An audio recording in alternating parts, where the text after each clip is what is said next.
समान कार्य के लिए समान वेतन की व्यवस्था इन शिक्षकों पर लागू न किए जाने के परिणाम स्वरूप कई परिवार भूख से अपने प्राणों की आहुति दे चुके हैं। सारे काम करते हैं,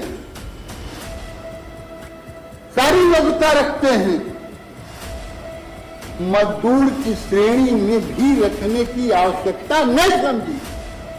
कुल 10,92,859 शिक्षकों को कैशलेस चिकित्सा सुविधा दिए जाने का निर्णय लिया गया है।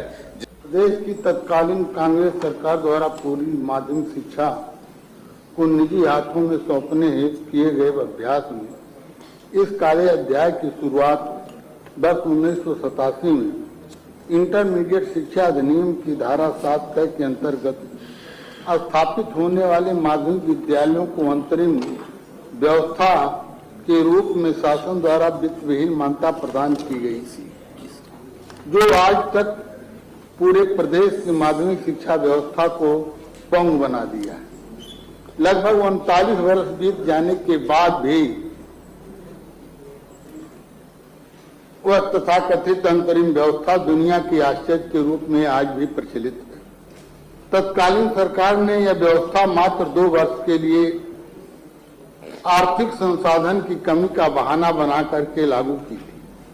2 वर्ष के पश्चात लागू करने वाली सरकार को अभी तक प्रदेश की शासन व्यवस्था में नहीं आई, लेकिन जो सरकारें आईं सभी सरकारों ने इस व्यवस्था को बढ़ावा ही दिया। इन विद्यालयों में कार्य शिक्षक पूर्ण योग्यता रखते हुए राष्ट्र निर्माण की भूमिका एवं बेरोजगार के प्रतिमूर्त के रूप में वर्तमान सरकार में असहाय एवं मजबूर है। नाम मात्र के अल्प वेतन पर काम करने के लिए बाध्य इन शिक्षकों के लिए अभी तक कोई सेवा नियमावली भी लागू नहीं की गई जा सकी। माननीय उच्चतम न्यायालय के समान कार्य के लिए समान वेतन प्रदान करने के आदेश के उपरांत भी कल्याणकारी सरकारें अभी तक प्रभावी नहीं कर सकी। समान कार्य के लिए समान वेतन की व्यवस्था इन शिक्षकों पर लागू न किए जाने के परिणाम स्वरूप कई परिवार भूख से अपने प्राणों की आहुति दे चुके हैं। शासन और सरकार के संज्ञान में निश्चित रूप से जरूर आया होगा, लेकिन कोई भी सहायता इन शिक्षकों को नहीं दी गई। फलस्वरूप शिक्षक समुदाय इस आजाद देश के कल्याणकारी राज्य में अपने आप को द्वितीय स्तर के नागरिक से भी बदतर स्वीकार कर लिया है। न रहने का ठिकाना, न भोजन का प्रबंध, न ही दवा की व्यवस्था। शिक्षक एवं उनका परिवार जिंदा रहने के बजाय आत्महत्या करने के लिए मजबूर है। यहाँ तक कि भारी संख्या में तत्समय से कार्यरत शिक्षक सेवानिवृत्त हो चुके हैं अथवा होने वाले हैं।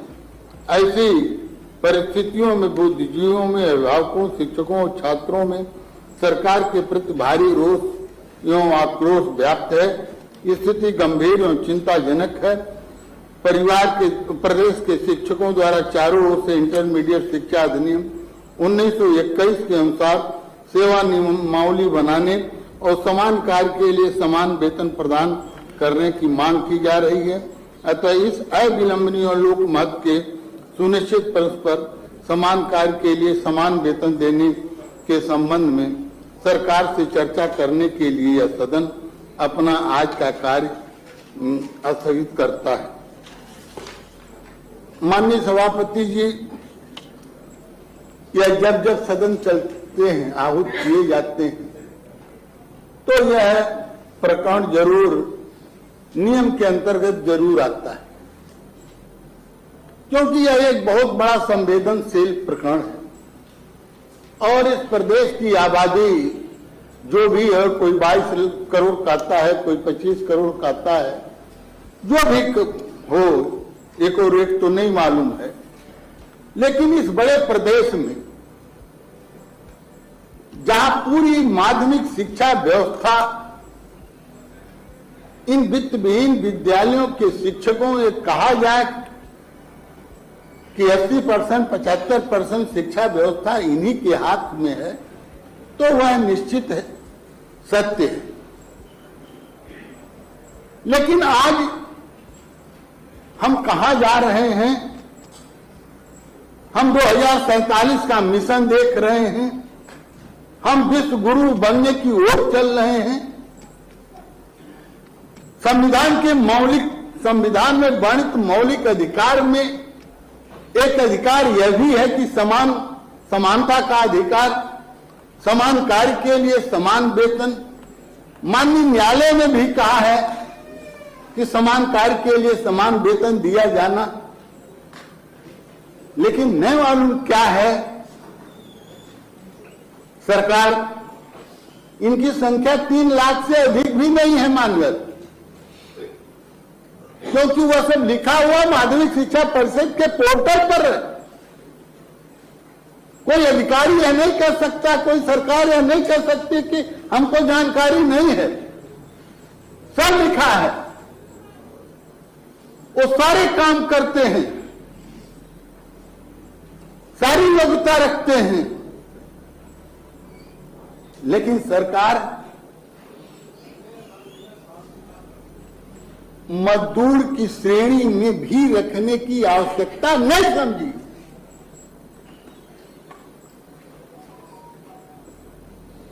वह यदि उनको श्रमिक भी श्रेणी है तो उनको अति कुशल श्रमिक भी माना जाना चाहिए। माननीय नेता सदन इस पर तत्कालीन उप मुख्यमंत्री ने कई बैठकें भी की। सारे लोग जानते हैं, जो भी शिक्षा क्षेत्र से हैं, जो स्नातक क्षेत्र से हैं, सब लोग जानते हैं, पूरा सदन भी जानता है। हाँ,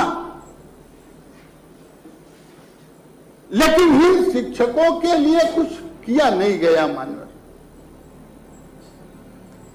एक बार सरकार 7 के अंतर्गत मान्यता देती है, एक बार सरकार 7-4 के अंतर्गत मान्यता देती है,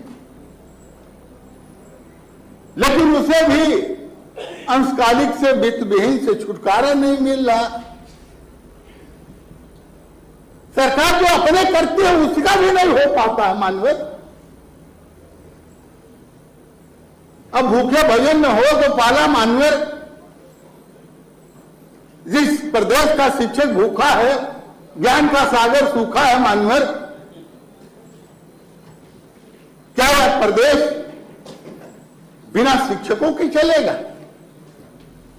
क्या सारी अर्थव्यवस्था इन शिक्षकों को कुशल अति कुशल श्रमिक के भी बराबर मूल्यांकन करने में काहे पीछे हो रही है? सब कुछ तो हो रहा है मानवर, कौन नहीं पा रहा? सब पा रहे हैं, लेकिन एक भी वित्तविहीन शिक्षक को कोई भी सरकारी इमदाद, सरकारी सहायता, सरकार के विकास के कार्यों की का कोई लाभ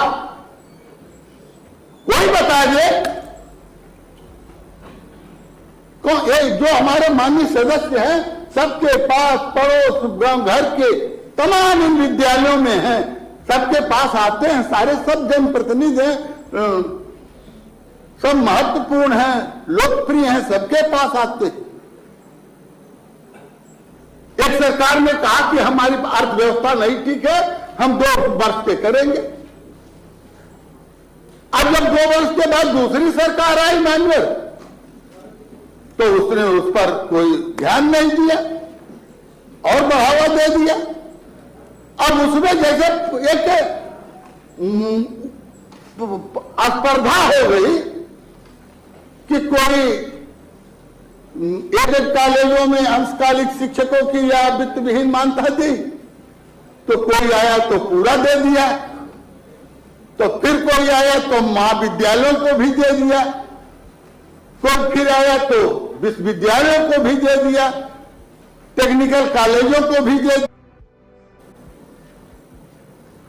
लेकिन मानव उसमें शिक्षा प्रदान करने वाले शिक्षकों की बदतर स्थिति पर दया सरकार की होनी चाहिए, क्योंकि सरकारें लोकतंत्र के सारे राज करने का अधिकार पाती है। कल्याणकारी उनकी योजनाएं उन पर भी लागू होनी चाहिए। क्या संविधान में मौलिक अधिकार में समानता का अधिकार नहीं है कि जो समान कार्य करे उसको समान वेतन दिया जाए? क्या यह सौतेला व्यवहार शिक्षकों पर ही होगा? क्या केवल इतने दोष है कि उन विद्यालयों में गरीब परिवार के बच्चे पढ़ते हैं? दीनदयाल के अंत्योदय की कल्पना वाले बच्चे पढ़ते हैं? मध्यम और गरीब अति दलित परिवार के बच्चे पढ़ते हैं? क्या राष्ट्र निर्माण की भूमिका का निर्माण वो शिक्षक नहीं करते? किस लोग कल्याणकारी सरकारों की प्राथमिकता नहीं रही है कि झोपड़ी के अंतिम बच्चे को शिक्षा प्रदान कराई जाए? शिक्षा के माध्यम से ही विकास की किरण उसके घर पहुंचेगी। क्या नोबेल पुरस्कार पाने वाले अमर्त्य सेन का हुआ था कि इस धरती से गरीबी, इस विश्व से गरीबी तभी दूर हो सकती है जब हर एक बच्चा गुणवत्तापूर्ण शिक्षा प्राप्त करेगा? क्या गुणवत्ता प्राप्त शिक्षा प्रदान करने वाले शिक्षक को पेट भरने का अधिकार नहीं है? समाप्त। अब मैं समाप्त कर रहा हूं। मैंने बड़ी पीड़ा है मानवर, मैं आपका संरक्षण चाहता हूं। इस सदन का सेवक हूं, आप इस सदन का के संरक्षक है मानवर। क्या उस सदस्य को अपने परिवार के लिए दवा कराने की आवश्यकता नहीं है? उसकी बेटी को ब्याह करने का उसका सपना नहीं है? माननीय, आखिरकार आजादी के 75 वर्ष के बाद भी इन वित्तहीन विद्यालयों में कार्यरत शिक्षकों के प्रति क्यों गंभीरता नहीं ली जा रही है? तमाम बिंदुओं पर गंभीरता ली गई, तमाम कल्याणकारी कार्य किए गए, हर व्यक्ति को लाभ दिया गया, हर एक व्यक्ति को जो गरीबी रेखा में है, गरीब है, सबको भोजन दिया जाता है, दवा दिया जाता है, सारी व्यवस्था दी गई। लेकिन मान्यवर इन व्यक्तिहीन शिक्षकों का नहीं मालूम क्या दुर्भाग्य है अब समाप्त कि भगवान ने उनको किस तरह से बना दिया कि नहीं, तुमको जीने का अधिकार नहीं है। जिस उत्तर प्रदेश में रहोगे तो तुम्हें कोई सुविधा नहीं दी जाएगी।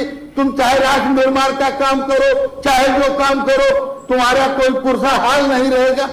मैं माननीय सभापति जी आज आपके माध्यम से इस लोकप्रिय सरकार, कल्याणकारी सरकार के नेता सदन से, इस सदन के नेता सदन से मैं करबद्ध प्रार्थना करता हूं कि इन वित्तहीन विद्यालयों में कार्यरत शिक्षकों को समान कार्य के लिए समान वेतन प्रदान किया जाए और जब तक कहीं कोई विधिक कठिनाई है तब तक उनको कम से कम अति कुशल श्रमिक के बराबर उनको वेतन देने की व्यवस्था, मानदेय देने की व्यवस्था कराने के लिए आज का कार्य स्थगित करने की मांग करता हूं। माननीय मंत्री जी, इस संबंध में अवगत कराना है शासनादेश संख्या EM 1443/15/7/2001 एक ब्रिगेड 191/2000 दिनांक 10 अगस्त 2001 को अनुसार अध्यापकों को प्रबंध तंत्र अपने स्रोतों से परिलब्धियों का भुगतान करेगा। यह भुगतान संपूर्ण शिक्षण सत्र के लिए नियमित रूप से किया जाएगा, जिसका लेखा जोखा रखा जाएगा। प्रबंध तंत्र ऐसे अध्यापकों के लिए यथाविधि भविष्य निधि तथा जीवन बीमा योजना लागू करेगा जिनमें नियोजन का अंशदान प्रबंध तंत्र द्वारा अपने निजी स्रोतों से दिया जाएगा। इस प्रकार उक्त से स्पष्ट है कि वित्तविहीन विद्यालयों में कार्यरत शिक्षकों एवं शिक्षणेतर कर्मचारियों के समस्त परिलब्धियों का भुगतान प्रबंध तंत्र द्वारा अपने निजी स्रोतों से किए जाने की व्यवस्था है। अभी माननीय मुख्यमंत्री जी ने शिक्षक दिवस के अवसर पर 5 सितंबर को हमारी सरकार द्वारा एक ऐतिहासिक निर्णय लेते हुए बेसिक शिक्षा और माध्यमिक शिक्षा के सभी शिक्षकों को कैशलेस चिकित्सा सुविधा देने का निर्णय लिया गया है। बेसिक शिक्षा परिषद के अंतर्गत कार्यरत 4,34,000 शिक्षकों, एडेड जूनियर हाई स्कूल में तैनात 13,380 शिक्षकों, वित्त विहीन मान्यता प्राप्त विद्यालयों में तैनात 4,72,000 शिक्षकों और 1,42,000 शिक्षा मित्रों और 24,000 से अधिक अनुदेशकों और कस्तूरबा गांधी विद्यालयों में तैनात 7,479 शिक्षकों अर्थात कुल 10,92,859 शिक्षकों को कैशलेस चिकित्सा सुविधा दिए जाने का निर्णय लिया गया है, जिसमें लगभग 350 करोड़ रुपया का व्यय होगा। इसी तरह माध्यमिक शिक्षा विभाग में भी एडेड विद्यालयों में तैनात 65,500 शिक्षकों, एडेड संस्कृत विद्यालयों में तैनात 2,120 शिक्षकों, व्यवसायिक शिक्षा के अंतर्गत 2,000 शिक्षकों, वित्त विहीन विद्यालयों में 2,24,500 शिक्षकों और वित्त विहीन माध्यमिक शिक्षा संस्कृत विद्यालयों में तैनात करीब 1,386 शिक्षकों के अंतर्गत लगभग 3 लाख शिक्षकों को कैशलेस सुविधा चिकित्सा सुविधा दिए जाने का निर्णय लिया गया है, जिसमें लगभग 90 करोड़ रुपया खर्च आएगा। सरकार चिंता कर रही है और हर प्रकार की सुविधा, किसी प्रकार के परेशानी हो सब चिंता करेगी। माननीय त्रिपाठी जी। माननीय सभापति जी, मैं नेता सदन को और जब 5 सितंबर को घोषणा हुआ था माननीय मुख्यमंत्री जी को, तो बधाई दिया गया था और इसकी प्रशंसा हर जगह हो रही, लेकिन यह दवा के लिए है माननीय, यह पेट भरने के लिए नहीं है। कोई उसमें ऐसी कोई दवा नहीं है कि वो दवा खा करके पेट भरा जा सकता है, किसी बच्चे को पढ़ाया जा सकता है। माननीय, जो माननीय नेता सदन ने 10 अगस्त 2001 के शासनादेश का उल्लेख किया, आज वह 24 बरस से अधिक का समय हो गया। माननीय, क्या कोई परिवर्तन की कोई जरूरत नहीं हुई? माननीय नेता सदन कह रहे हैं माननीय कि प्रबंध तंत्र को सौंपा गया। किसी एक भी प्रबंधक के वेतन व्यवस्था का, पारिश्रमिक व्यवस्था का किसी वित्त विहीन शिक्षक को प्रदान करने का यदि किसी भी अधिकारी के पास या सरकार के किसी जिम्मेदार व्यक्ति के पास यदि हो, तो वह बता दे इसमें, इस उच्च सदन में कि फला विद्यालय को हमने देखा, चेक किया और वहां देखा कि फला अध्यापक को प्रबंध तंत्र द्वारा इतना पैसा दिया जा रहा है। आखिरकार जो व्यवस्था की गई उसका अनुपालन ये शिक्षक को नहीं मिलेगा। मान्यवर, तो मैं आपसे करबद्ध प्रार्थना करता हूं कि कम से कम इस पर सरकार उदारता पूर्वक विचार करके जो भी संवैधानिक व्यवस्था है, जो उन्होंने खुद उसका शासनादेश जारी किया है, उसका अनुपालन तो कहीं किसी जगह से शुरू हो, माननीय नेता सदन के गृह जनपद से शुरू हो जाए। समाप्त करिए त्रिपाठी जी। मैं समाप्त करता हूँ। मैं पुनः इस पर बल देता हूँ कि माननीय नेता सदन पूरी सरकार को आपके माध्यम से मुख्यमंत्री जी के जिला से ये सूचना मानवर कि यह कोई ऐसा समुचित आप निर्देश दें जिससे आने वाले दिनों में उनका भी कल्याण हो सके। मानवर, यही आपसे गुहार है, यही आपसे प्रार्थना। ऐसा है कि सूचना पूर्व में भी सूचना के संबंध में मैंने पहले ही कहा माननीय सूचना दी गई थी सत्र में उठाई 8/25 को, उसका आज दिनांक 19/12/25 को कार्यसूची की मत संख्या 15 पर माननीय शिक्षा मंत्री, माध्यमिक शिक्षा मंत्री द्वारा वक्तव्य द्वारा उक्त सूचना पर कृत कार्यवाही से सदन को अवगत कराया जाएगा। वही अवगत करा दिया जाए, वही तो बता दिया जाए उस पर क्या प्रभाव हुआ, कब होगा कार्रवाई से। आज का ब्रह्मा का दिन है कि किसका दिन है, कितने दिन में कार्रवाई होगी, उससे आज कृत कार्रवाई से आप अवगत हो जाएंगे। इस पर जो है वो समयबद्ध है, आप माननीय उस पर जो निर्णय कुछ हो।